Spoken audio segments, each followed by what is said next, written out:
let me get this straight. Anthony Albanese wants Barnaby Joyce sacked, but not Andrew Giles.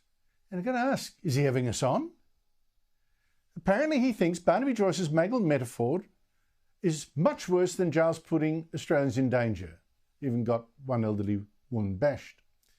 And this has to be a joke. Today, Anthony Albanese finally found someone who'd done something that he'd considered a sackable offence. And it was Barnaby Joyce, the Nationals frontbencher, using a stupid metaphor to a rural crowd to get them to vote against the Albanese government and 3 of its members, vote against them and their crazy plan to waste billions on hideous wind farms. And the bullet you have is that little piece of paper, and it goes in that magazine called The Voting Box, and it's coming up. Get ready to load that magazine. Go, goodbye, Chris. Goodbye, Stephen. Goodbye, Albo. Oh no, I mean, Barnaby Joyce mentioned bullets to a rural crowd as an analogy for voting. To Albanese, this is violent talk and maybe even an incitement to assassination. Joyce had to go. Peter Dutton has had 4 reshuffles. He should have a 5th, and Barnaby Joyce should go. This is the sort of language which has no place in any part of Australian society, let alone in public life. What does this bloke have to do to lose his job? Now, I think the analogy that Joyce used was a bit stupid, and not least because, yes, indeed, it could be misunderstood, deliberately misunderstood by Labor and the gotcha crowd. So Joyce has apologised. Okay. Here we go. I apologise for using that metaphor. Now, Peter Dutton, of course, is not going to sack Barnaby Joyce, not for that. But what about the hypocrisy here? Now, Albanese wants Joyce sacked at the very same time that he's just refused himself to sack probably his most disastrous minister, Andrew Giles, in the reshuffle he announced yesterday of his ministers.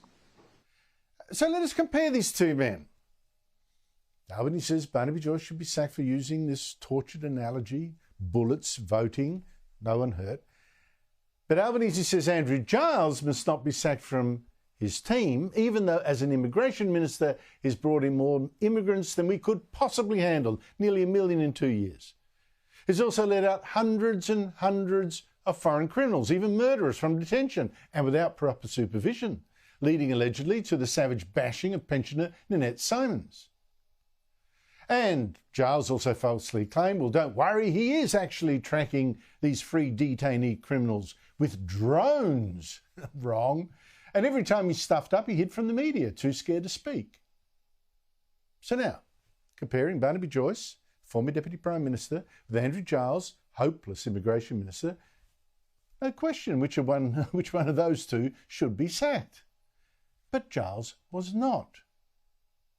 Albanese yesterday instead moved his mate, Giles, out of the immigration portfolio to become our Minister for Skills and Training. Should have been out of his ear, from the whole ministry. No, he's still going to be a minister. What the Labor MPs, who really do have talent, but no ministerial job, must make of this, Andrew Charlton, for instance, the finance guru in Labor, well, what they make of it, heaven knows. And here's Albanese yesterday pretending, well, there wasn't any real reason for him to move Giles out of immigration. It was nothing to do with his stuff-ups. Why did you move Andrew Giles from the portfolio? Because there's a reshuffle. Oh, it was pure chance. Gotcha. I mean, does he think we're idiots? I think he does. Now, it's true, 3 ministers had indeed resigned, including failed Indigenous Australians Minister Linda Burney. But there's no doubt that this reshuffle was an admission of the Albanese government's embarrassing failures in immigration. Not only was Giles shifted, but so was his senior minister, Claire O'Neill. She was demoted out of Home Affairs to be Minister for Housing, dealing with the housing crisis, ironically, caused by the massive number of immigrants that she and Giles had just let in. Call it karma. But it seems from this that if you are an Albanese mate, you're never going to get sacked. But if you're not, Well, good luck to you. I mean, Bill Shorten, left to rot with the National Disability Insurance Ministry until he too will need a Zimmer frame at 10 times the market price.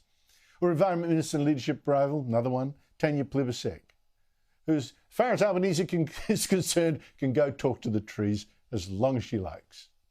But the biggest mover in this reshuffle, the biggest winner by far, is Tony Burke. And that's after he's already given the unions every single thing they could want as Employment and Workplace Relations Minister. So he's now being rewarded with about as many portfolios as Scott Morrison gave himself. Minister for Home Affairs, Minister for Cybersecurity, Minister for Immigration, Minister for the Arts, which gives you free tickets to everywhere, and Manager of Government Business. With one bound, Burke has become a real leadership contender if Albanese falls over. How about that? A man who just gave the unions whatever they wanted, even scrapped the building watchdog that the corrupt CFMEU construction union had demanded that Labor get off its back. How did that work out? This man who strangled productivity and is now overseeing the fastest rate ever recorded of his hospitality outlets going broke. He is now rewarded with a massive promotion. He's not sacked either. So, yes, in Albo's world, it's Burke up and Barnaby out, because mentioning the word bullet in a mangled speech is so much worse than actually putting a bullet in this economy. And apparently it seems much worse than what Albanese himself yelled out at a woman in 2015. So is there a member for Ballarat? Smash. On a point of order. A member for Ballarat. Smash. On a point of order. Thank you. In order for the member For Ballarat. Smash. On a point of order. Hypocrite twice over.